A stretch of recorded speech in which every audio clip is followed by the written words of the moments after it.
नमस्कार, आप देख रहे हैं बागेश्वर बुलेटिन और मैं हूं आपके साथ लता। चले शुरू करते हैं खबरों का सिलसिला। बागेश्वर के महाविद्यालय को 4G कनेक्टिविटी से जोड़ दिया गया है। इस दौरान आज क्षेत्रीय विधायक चंदन राम दास ने 4G कनेक्टिविटी का उद्घाटन कर कहा कि सुविधा से छात्रों को ऑनलाइन शिक्षा से जुड़ने में आसानी मिलेगी। वहीं महाविद्यालय की प्राचार्य अंजू अग्रवाल ने भी इस प्रयास की सराहना करते हुए कहा कि अब बच्चों को ऑनलाइन स्टडी करने में सुविधा मिलेगी।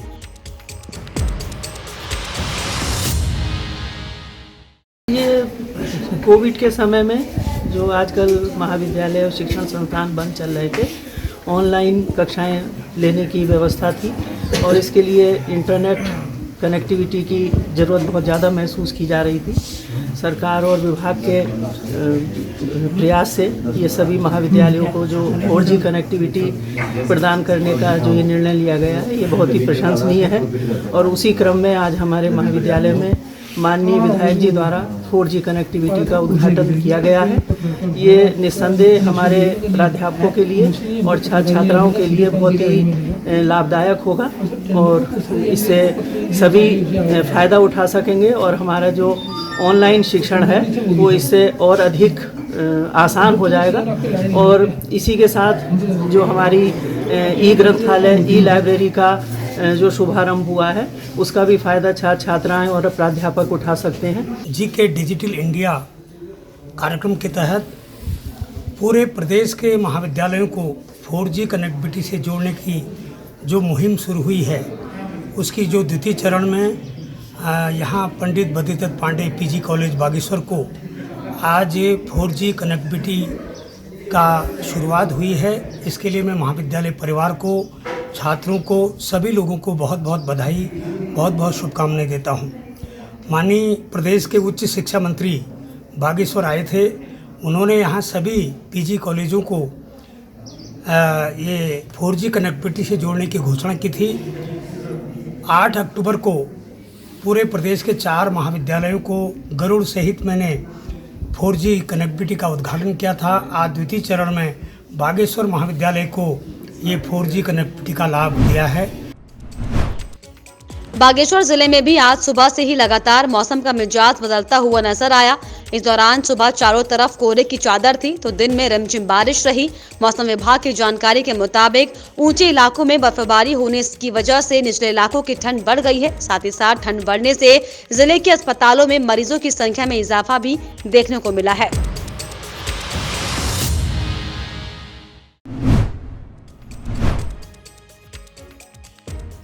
बागेश्वर में नगरपालिका की ओर से सफाई अभियान चलाया जा रहा है। वहीं इस बारे में जानकारी देते हुए नगरपालिका अधिशासी अधिकारी राजदेव जायसी ने बताया कि नगरपालिका की ओर से नगर में अतिक्रमण फैलाने के अलावा पॉलिथीन का इस्तेमाल करने पर चालानी कार्रवाई की जा रही है।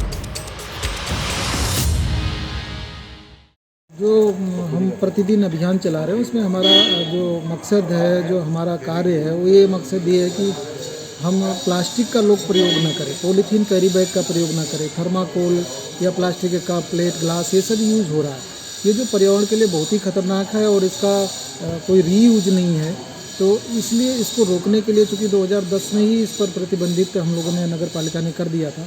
उसके बाद भी समय समय पर जो शासन और माननीय न्यायालय प्रशासन का जो निर्देश प्राप्त होता रहा है कि इसका प्रयोग न हो, इसको रोकने के लिए हम प्रतिदिन अभियान चला रहे हैं।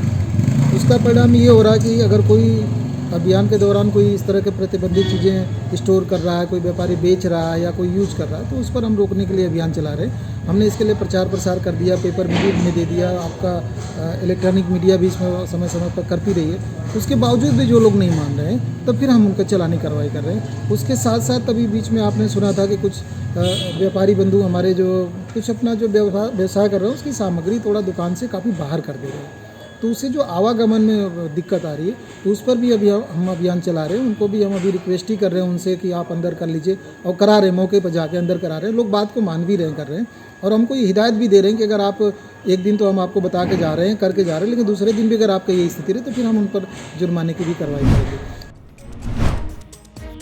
बागेश्वर में मौसम बदलने से व्यापार पर भी इसका काफी असर देखने को मिला है। वहीं व्यापारियों से बात करने पर उन्होंने बताया कि बीते दिनों शादियों के सीजन की वजह से मार्केट में व्यापार उम्मीद के मुताबिक था, लेकिन बीते दिन से मौसम के मिजाज की वजह से बाजार में ग्राहकों को कोई कमी देखने को मिल रही है। वहीं मौसम के बदलाव आने से अचानक गर्म ऊनी कपड़ों की डिमांड भी बाजारों में अब बढ़ने लगी है।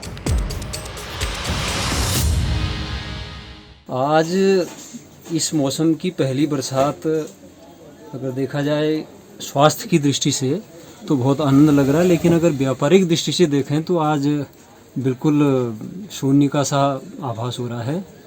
और साथ ही साथ ये लग रहा है कि अब जो जाड़ों से संबंधित खरीदारी होगी वह लोग अब सोचने लगेंगे।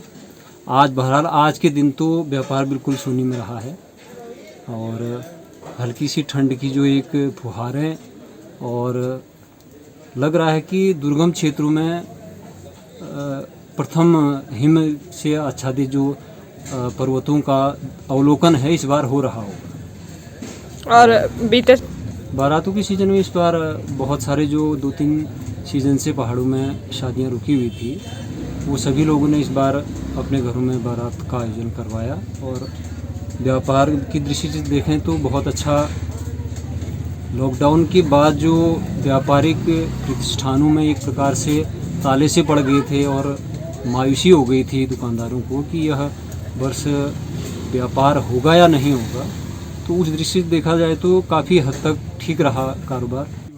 ठंड की वजह से जैसे कि बनियान हो गया, जैकेट हो गए और मफलर हो गए और क्या नाम कहते हैं ऐसी मतलब जो कि ठंडे में इस्तेमाल किया जाता है, उसी के लिए बागेश्वर करने आया। बुजुर्गों को असर तो पड़ता ही है फिर अब ठंडी की वजह से, मगर ऐसा है ये ठंड की क्लाइमेट दूसरी होती है, बिना बारिश के ठंड की क्लाइमेट उसकी ठंड दूसरी टाइप की होती है।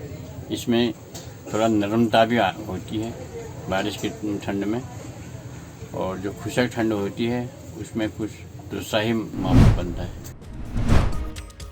बागेश्वर में आज पुलिस अधीक्षक मणिकांत मिश्रा की अध्यक्षता में मासिक अपराध गोष्ठी का आयोजन किया गया और सड़क दुर्घटना व अन्य अपराधों पर प्रभावी अंकुश लगाने के अधीक्षक ने सख्त निर्देश दिए। साथ ही आपको बताते चले कि कोतवाली पुलिस ने आज जिले में मोबाइल चोरी और शराब बिक्री के 3 आरोपियों को अलग अलग मामलों में भी गिरफ्तार किया है।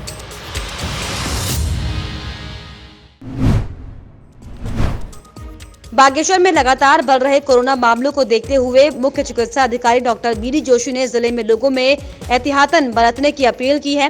दरअसल जिले में एक ही सप्ताह में कोरोना से अब तक 4 मौतें हो चुकी हैं, जिसके बाद चिकित्सा विभाग लोगों से सरकार की गाइडलाइन को फॉलो करने की लगातार अपील कर रहा है।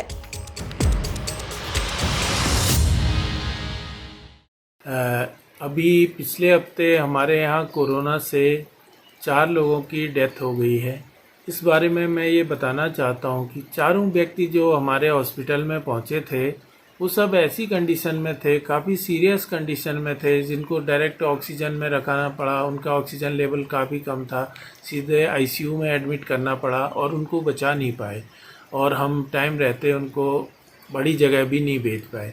मेरी जनता से अपील है कि कहीं ना कहीं हम लोग लापरवाही कर रहे हैं, ढिलाई बरत रहे हैं। अभी ये वक्त नहीं आया है, जब तक हमारे पास दवाई या वैक्सीन नहीं आ जाती है तो हमें इस बारे में सतर्क रहना है, क्योंकि हमारे जो मरीज इस कंडीशन में आ रहे हैं उसके लिए जिम्मेदार हम ही लोग हैं। हम लोग जो एसिम्प्टोमेटिक मरीज है या जिसको हल्के फुल्के सिम्टम आ रहे हैं वो अपने घरों में जा रहा है, वो ये सोच रहा है कि मैं तो ठीक हूँ, कहीं ना कहीं वो बीमारी उनके पेरेंट्स तक पहुँच रही है, या बुजुर्ग आदमी या जो बीमार व्यक्ति हैं उन तक पहुँच रही है, जिनमें लक्षण भयंकर हो रहे हैं और उनको बचाया नहीं जा रहा है।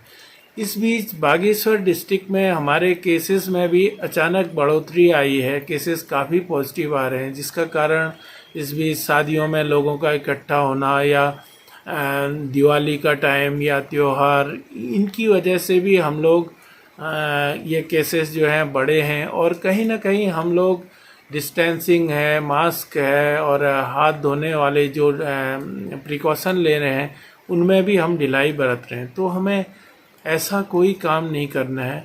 और इसमें दो ग्रुप हैं। जो एसिम्टोमेटिक है वो तो पॉजिटिव होके वो चला जा रहा है, या हल्का खांसी जुकाम हो रहा है तो वो सोच रहा है मैं तो ठीक हो गया हूँ, लेकिन उसको ये पता नहीं है कि वो व्यक्ति अपने घर में जाके अपने बुजुर्गों को बीमारी दे रहा है, या अपने उन लोगों को बीमारी दे रहा है कि जो पहले से ऑलरेडी बीमार हैं, जिनको डायबिटीज़ है, हार्ट की बीमारी है, किडनी की बीमारी है या कैंसर की बीमारी है। उन लोगों को जैसे इन्फेक्शन हो रहा है तो वो काफ़ी सीरियस हो जा रहे हैं और उनको बचा पाना मुश्किल हो रहा है। और इसी के साथ बागेश्वर बुलेटिन में फिलहाल इतना ही। आप देखते रहिए न्यूज़ 31 उत्तराखंड। नमस्कार।